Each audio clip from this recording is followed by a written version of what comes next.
काल आमच्याकडे साधारण 2 ते 2:30 वाजता गारपीट झालेल्यामुळं तर आमचे द्राक्ष बाग पूर्ण उद्ध्वस्त झालेले आहे.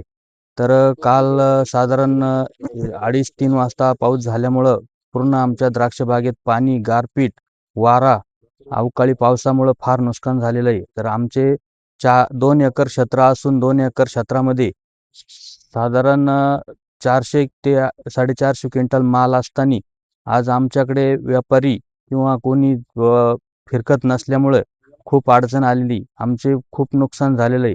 आम्ही या बागेसाठी सोनं नाणं गहाण ठेवून आम्ही ही बाग उभी केलेली आहे.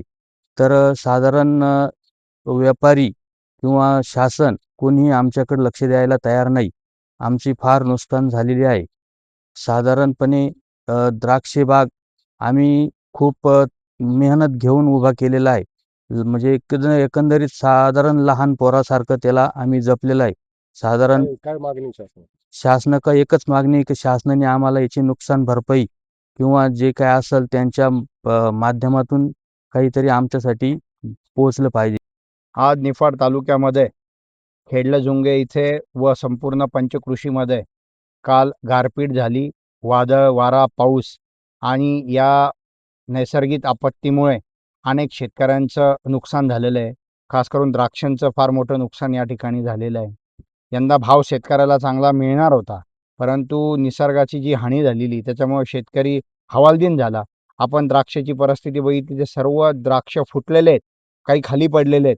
त्याचप्रमाणे द्राक्षाचं जसं नुकसान झालंय तसंच कांद्याचं देखील त्या ठिकाणी नुकसान झालंय. आपण आता बघितलं कांद्याच्या शेतात आपण गेलो होतो, म्हणजे तिथं पात राहिलेली नाही, सगळं झोपल्या गेलेलं आहे आणि शेतकऱ्याचं भरमसाठ नुकसान झालेलं आहे.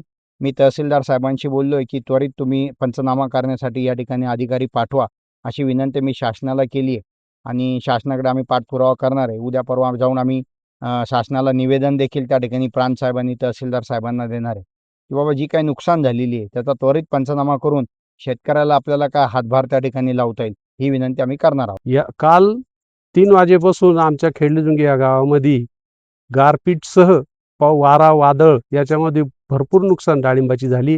डाळिंबाला चिरा गेल्या. हाय जे डाळिंब आहे ते सुद्धा गारांमुळे ते येऊ शकत नाही हातात. मागच्या वर्षी पण असंच झालेलं आहे. म्हणजे लागोपाठ 2 वर्ष डाळिंबामध्ये काही परवडलेलं नाही.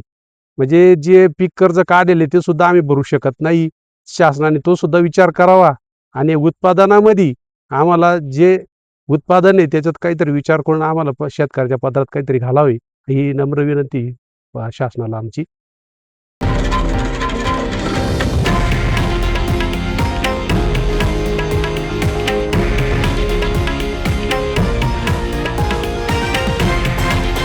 हे आहे देशातील नंबर 1 न्यूज नेटवर्क आणि आपण पाहत आहात TV9 मराठी, एकमेव.